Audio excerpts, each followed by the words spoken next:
Hi, what's up, guys, and welcome to another episode on the show Behind the Scenes of Health with Dr. Ron.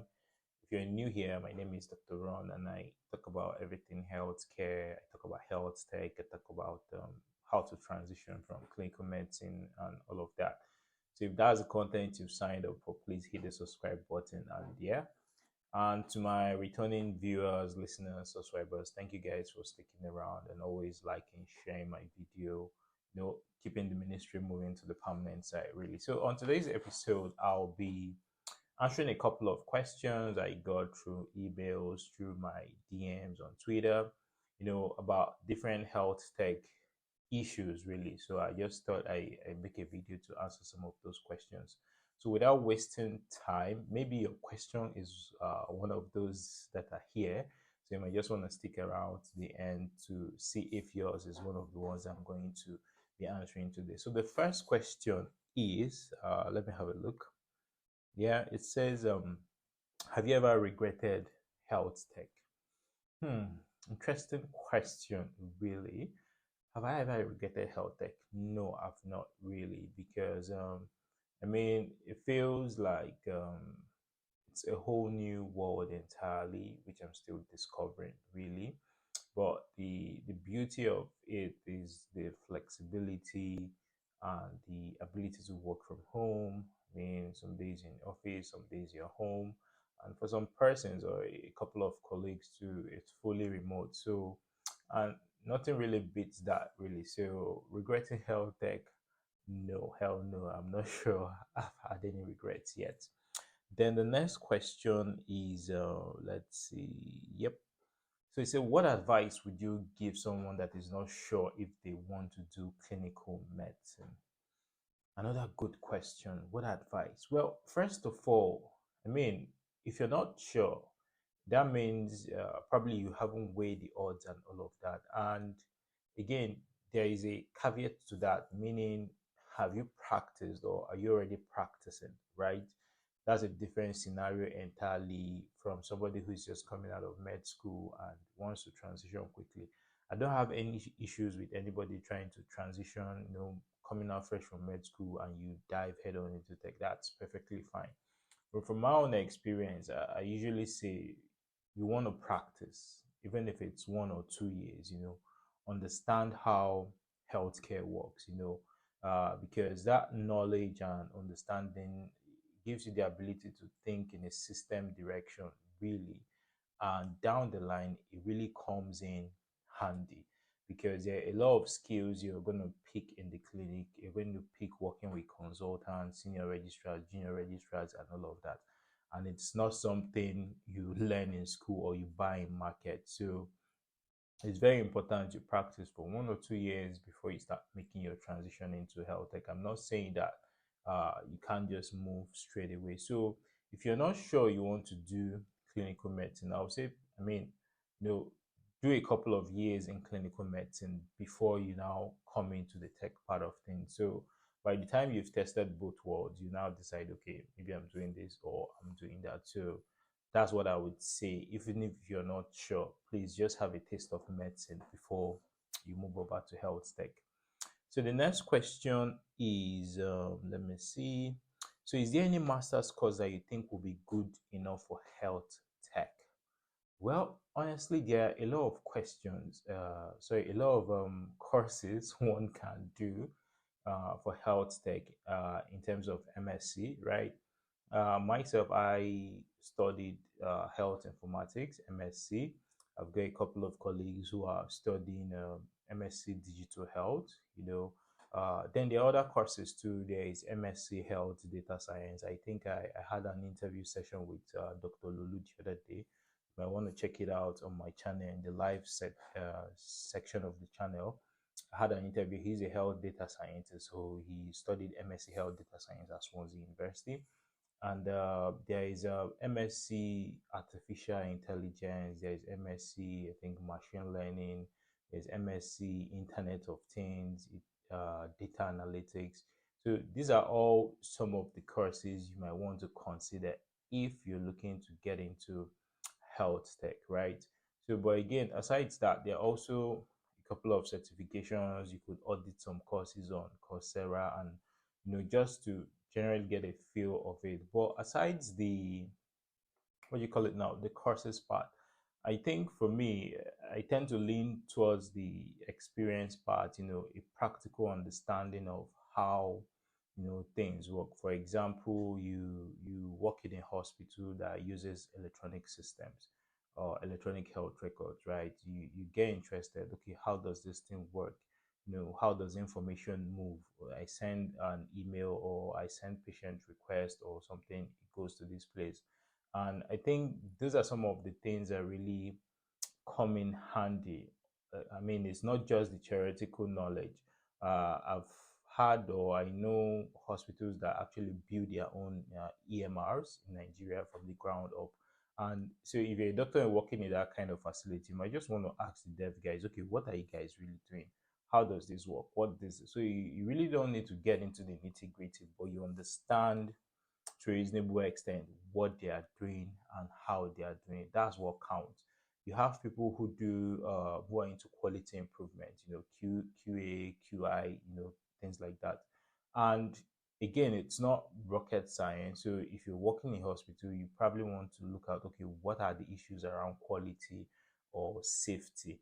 How can I improve them? So those are like the hands-on experience type of thing. So that by the time you now do the course or do the program, it begins to make a lot of sense to you. Then you add that to, because by the time you want to get into the job market or start working, is that experience a lot of people are really looking out for. I'm not saying if you don't have experience, you're not going to get any job. No. But yeah, it's a plus for you. I hope that helps, right? And the next question is so what made you decide not to do clinical medicine? Well, I'm not sure I've decided I'm not going to do clinical medicine, right? Because yeah, I'm still looking at this side of things and seeing what's going on. So even if I'm not going to practice, I'm not sure I'm going to leave the hospital entirely, because most of the things I do are in the hospital, right? Um, for example, I'm deploying an EMR system or EPR system, right? It's going to be in the hospital. So you you really can't leave the hospital. Just maybe you're not seeing patients, right? So, and again, for me, the journey into this space, I think, began around COVID-19 period, as the peak of COVID-19, where I started doing teleconsultations using Zoom. I signed up with a couple of companies who do remote, monitoring and all of that. So it was quite an interesting thing at that time, and I decided to take it head on because of some of the benefits I was getting. You work from home, it's flexible, you work your own hours, and so that was how I decided to see what's happening on this side. And so far, I'm not sure. In fact, I've not regretted making that decision to see what's happening on this side. So that's how it happened. It wasn't really a conscious decision, really, to say, okay, I'm getting into tech. It was a step by step approach. The next question is what skills to learn during MBBS to transition to tech? Is it by getting admission in MSc Digital Health or Health Informatics later? And which will also improve our portfolio, keeping in mind that current technology is close to zero. Well, the truth is, again, like I said, if you work in the hospital, you get to pick up a lot of soft skills. So those skills are very, very, very, very important. Things like communication, things like presentation, things like your writing skills, things like time management, things like interpersonal skills.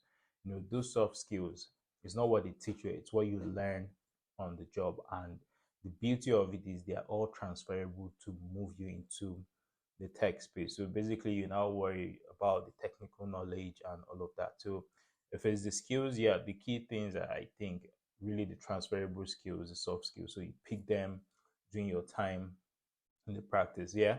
So MSc Digital Health or any MSc course and all of that, right? They go a long way to back you up with the theoretical knowledge of what is really going on. Then in terms of yeah, tech knowledge is close to zero. I usually say I think there is this misconception that once people hear tech, the next thing that comes to mind is coding. I mean, you don't really have to learn how to code to get into tech, and fine, that might have its own steep learning curve, but there are other areas that don't have that, steep learning curve, things like business analysis, project management. I'm not saying they are easy, but when you compare, might be easier. But again, everything as medicine or nursing or whatever, you put in a lot of effort to learn all you know now. So I think it takes that same amount of effort and dedication to to crack the code as far, what do I need to know to be able to work in this space. So I hope that helps. Then the last question I'll be answering today is, how does one transition from the clinical to the tech aspects of the NHS? Well, I think this is quite simple, really. And like I said, if you're working in the clinics, you understand how hospitals work. Okay, let's use the NHS for example. NHS is a very complicated system, really. But being in that system is very key because you understand how the NHS functions, the referral pathways, all the different systems, national standards, and I mean, there's a lot to the NHS. So by the fact that you understand how the NHS functions, is already plus. It's already a plus for you, right? Then you now begin to look at other job roles that you could do. There's a video I have on the non-coding uh, jobs a health professional can do in the tech space. So I would just want to check out that video and see the different options. So I mentioned business analysis, I mentioned data analysis, I mentioned program management, I mentioned project management, product owner, product management, and a whole lot of them really. So these are things you can now decide to start building your skills and make that transition.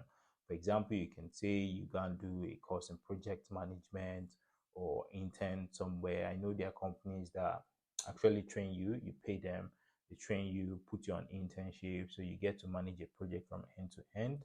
And yeah, so you get a feel of how projects are really run, or you get a Prince 2 certification, or Agile, or Scrum, and all of those things. And gradually, once you're done with that, you now ease yourself into the non-tech part because the jobs are there.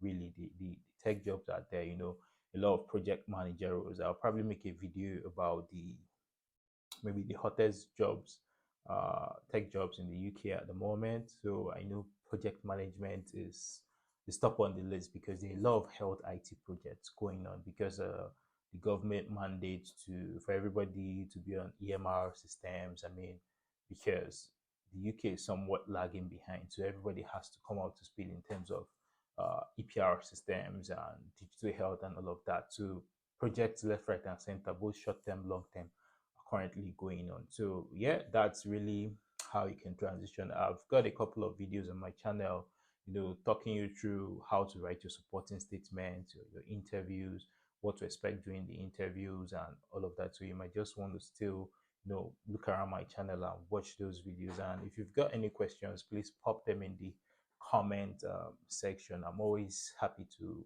answer them when I can.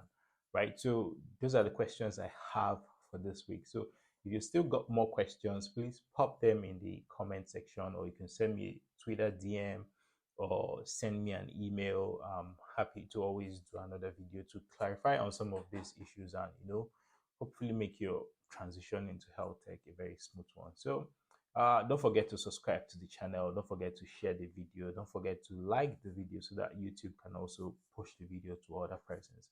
And until I come your way next week again, I still remain your host, Dr. Ron. And yeah, bye and be good for now.